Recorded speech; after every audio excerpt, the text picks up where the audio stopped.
Hello guys, welcome back again to Grace College Channel. So for today's video guys ay ibabahagi ko sa inyo ang pagpapanganak ng aming inahin na baboy. So unang ginawa ko guys ay naglagay ako ng alcohol sa container at pagkatapos ko palang malagyan ng alcohol yung container guys ay agad din naman ako nagkakat ng mga sinulid dahil gagamitin namin yan para pantali sa pusod ng biik bago namin putulin.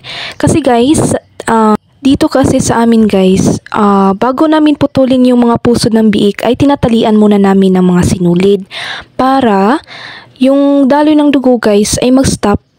So ayun na nga guys, medyo marami-rami na yung nagunting ko na mga sinulid at agad ko na isinunod yung mga garter or which is yung guma guys para sa buntot ng mga biik. So ayun na nga guys, kinakat ko lang ng medyo sakto lang para matali.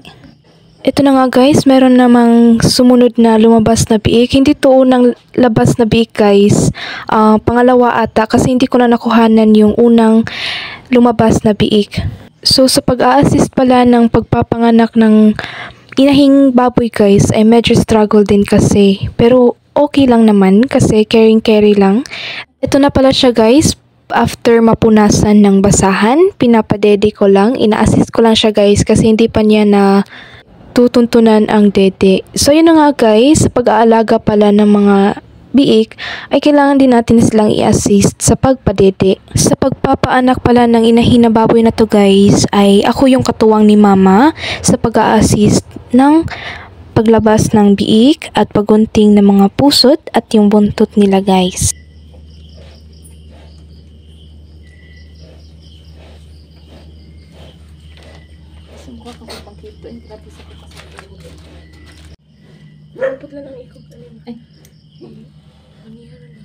Sa part na ito guys ay tinatali ko na pala yung buntot ng biik at para maputol. Then si mama pala yung nag-a-assist. Siya yung nagtagahawak ng biik. Then ako naman yung tagapagupit ng buntot at nung pusod nila. Takas ko di. Sakit ko nila dito da. Ayaw ba? Dito ka tumana na.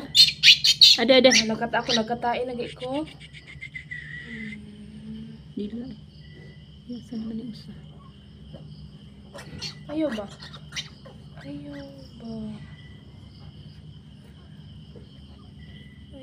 As you can see guys, medyo struggle din yung pagtatali ng pusod kasi medyo malikot talaga yung biik guys. Sabi ni siya. Ha? Dito all man siya ganyan wala man sa Nagsagit man ang usa. Wala ka piyo na niyo eh. Kasi kuuton ka ikumpensa. Kung baka tumako na tiyan nato.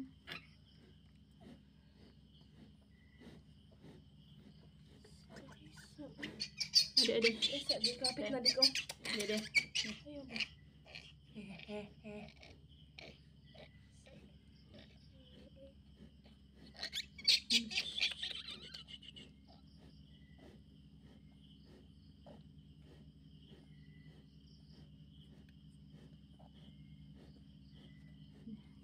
Ito sa minahan.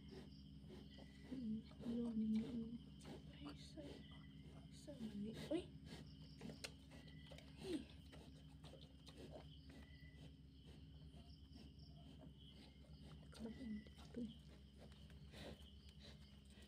Hindi magasgas ka sa pangko.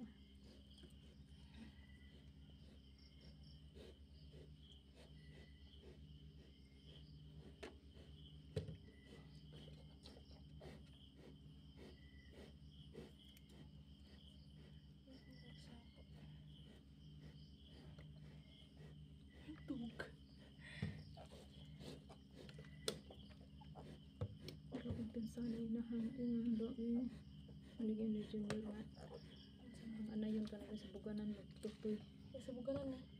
alam ko kay bawo sa buganan pa na siya nagtutoy Ay udin.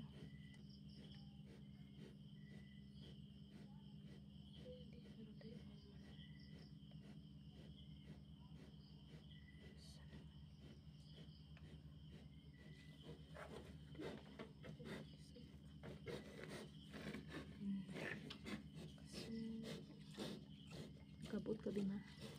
Taas ra kay Bim. Na. Tarong ka, di ka kay mabaligya kapag pati ng mong anak.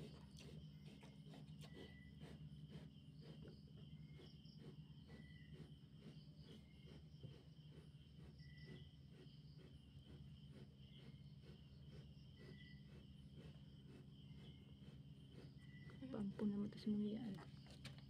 Nakwenta mo. Natutungod sa kasakit na sentiyan.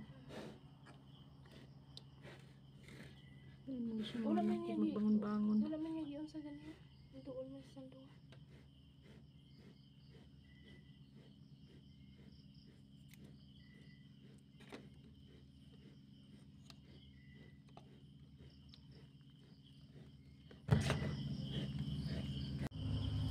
Tara.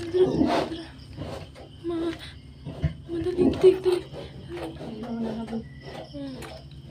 Tutay. Hallelujah. Nita eh. Kasalaga eh. Lali. Shh, ayaw tawag barog ginoo ko. Ma ni barog. Ma. Uy.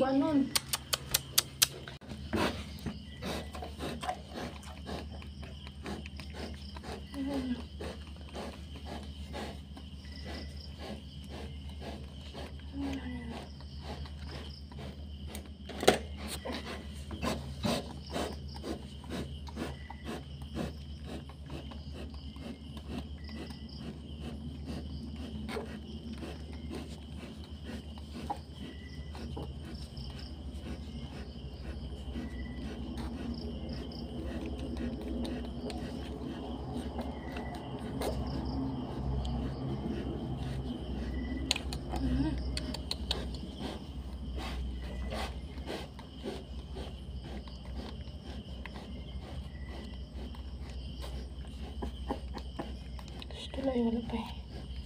Ano?